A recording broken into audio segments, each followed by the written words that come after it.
Hey gang, welcome back to the YouTube channel. In last week's Facebook Live episode we did, somebody submitted a really good question.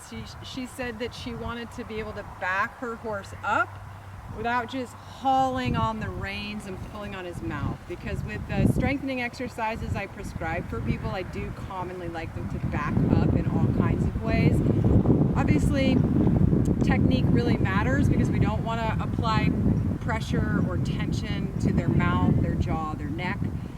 So many of us were taught, the first thing I want to clear up right away is there's no specific right or wrong way. Sometimes Western riders, I feel like, learned a little bit different than English riders how to back their horses up. I'm not going to say there's just one way to do it. I'll share with you my way to do it. In general, the horse follows your body position and your body weight. So at the most simple level, what I like people to do is just maintain a light feel on the reins that you would have as you were standing in a nice balanced halt with your horse. And then it's almost like I poked you here in the sternum, and you would think about just kind of floating your rib cage back a little bit like this. And then when Corazon takes the steps that I want, I'll let this float forward to come back to neutral, and that signals to him to stop.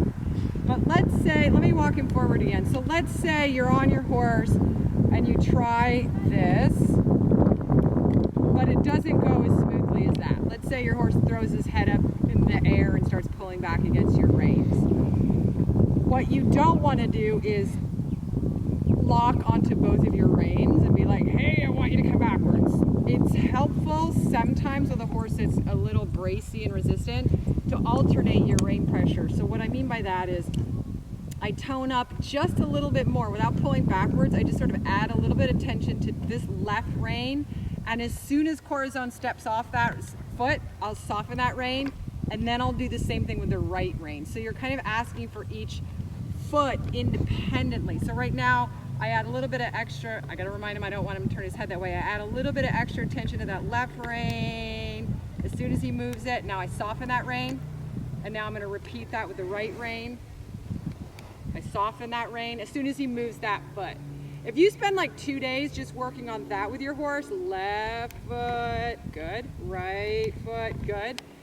Obviously you don't want to take so much you don't want to turn the head, you're not trying to twist the head to the side. So it is just a toning up on the rein. You're not asking for the horse to turn his head.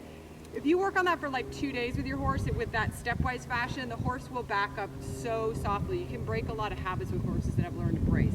Now, sometimes I get the question, should I lighten my seat? Because some of us were taught to back the horse up. You kind of bring your lower legs back and you kind of lighten your seat. I'm exaggerating, but you kind of get a little bit off your seat bones as such. That's not right or wrong per se. I just like riders to use the simplest, quietest, subtlest cue that you can for your horse. So I'd rather you just stay connected with your seat and ask the horse to follow your shoulders. If you float a little backwards as such, the horse should follow you back. But like I say, if that's not working for you, certainly you can alternate your rein tension, one and then the other, and that can help considerably. So those are the steps for breaking it down from the saddle so that you can get a nice light response from your horse. Feel free to drop your questions in the comment section below if I didn't fully answer the question for you. Thanks for tuning in.